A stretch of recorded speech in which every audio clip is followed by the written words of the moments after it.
is lit or light. Keep it safe and make sure there's no fire. Open to YouTube and look for Kids Fire Protection Answers. In a world of industrial, flight, and chemical fire danger, one system stands out among them all.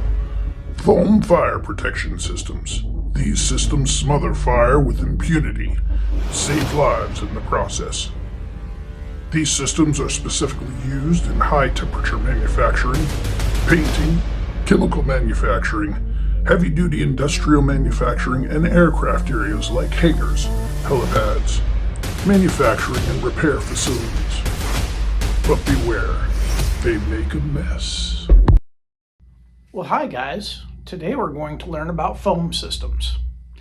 Foam systems use a chemical concentrate and water mixed together to produce a foam, which smothers fire, causes a cooling effect, and stops the fire from spreading. These are great in chemical and industrial fuel and flight fuel situations. Foam systems work by smothering the fire, creating a blanket across the top of the fire and fuel to separate them from the oxygen so that it will put out the fire and save your property and your life. They cause a cooling effect and they prevent reignition. So there are three different types of fire foam systems. Aqueous film forming foam, which is great for fast spreading fuel fires. Alcohol resistant foam for polar solvents like alcohol or acetone. And high expansion foam, which fills large spaces quickly with minimal water damage. Each type is tailored to a specific environment and a specific type of danger. These systems are used in aircraft hangars, oil refineries, petrochemical plants, fuel storage facilities, marine environments, warehouses and storing of flammable materials, especially like bedding and paper mills, things like that. Helipads, where a crash might happen. So how does a foam system work?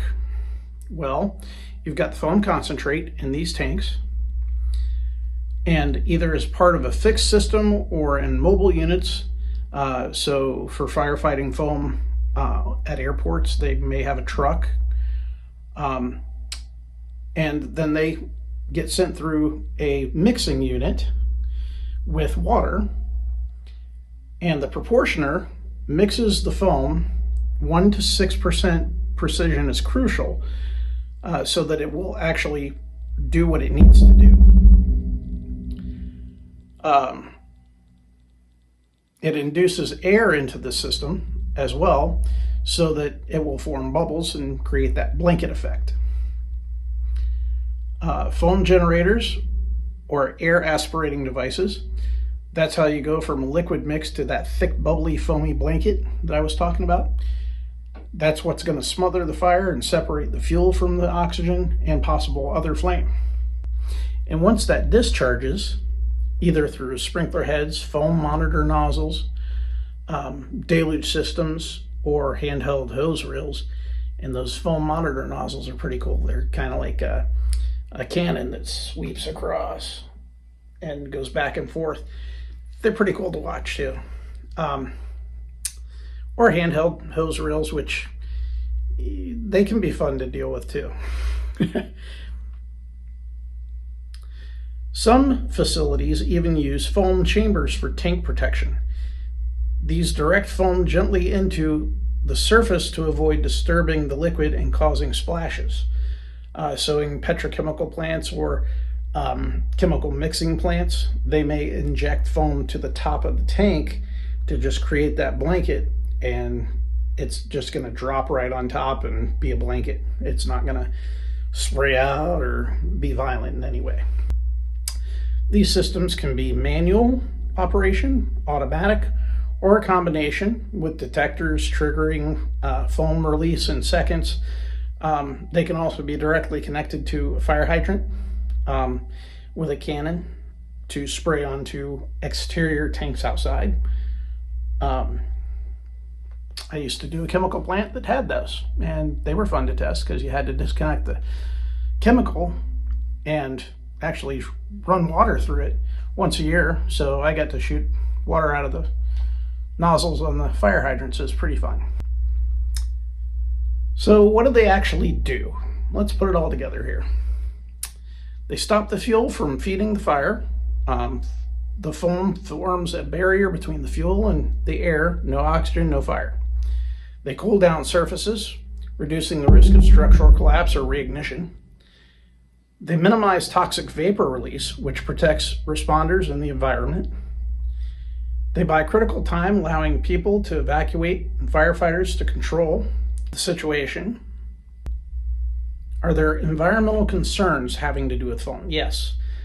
So it has come out recently that AFFF, or aqueous film forming foam, has possibly been causing cancer through PFAS chemicals, which are now under heavy regulation. So they're trying to figure out what they're going to use to replace those in order to create the same effects without using those chemicals.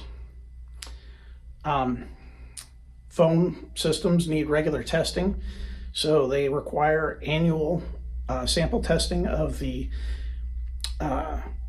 concentrate, which is in a bladder inside that tank, and water is pushing on that bladder, which then pushes it out to mix the foam.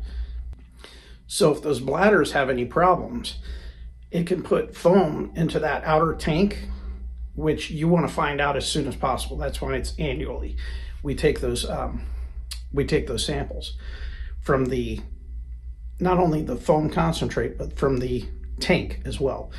The water inside the tank will be milky and foamy, and it'll show that something's happened to that bladder and it needs to be replaced. And then your entire staff needs to be trained on what to do when that system goes off, or how to handle that system when it's needed. So it's not just about installing it and setting it and forgetting it. It's about ongoing safety management altogether. Foam fire protection systems are critical in high-risk environments, especially where flammable liquids are involved. They work by smothering, cooling, and isolating the fuel source using carefully engineered foam solution. From aircraft hangars to fuel farms, these systems are literally lifesavers. And as technology improves, we're seeing more environmentally friendly forms, smarter detection systems, better integration, and with other fire protection tools, we will see massive improvement in these systems. Thanks for watching. If you found this video helpful, give it a thumbs up and a subscribe. And for more in-depth breakdowns of fire protection, keep watching and stay on our list. Hit that little bell. That helps a lot. Thanks, guys. When you find your alarm sounds off in the night, don't make mistakes, get answers that are right. Keep it safe and make sure there's no fire. Open to YouTube and look for Kids Fire Protection Answers. Kids Fire Protection Answers. Got questions, he's got answers that make sense. Don't wait the channel to open his Kids Fire Protection Answers.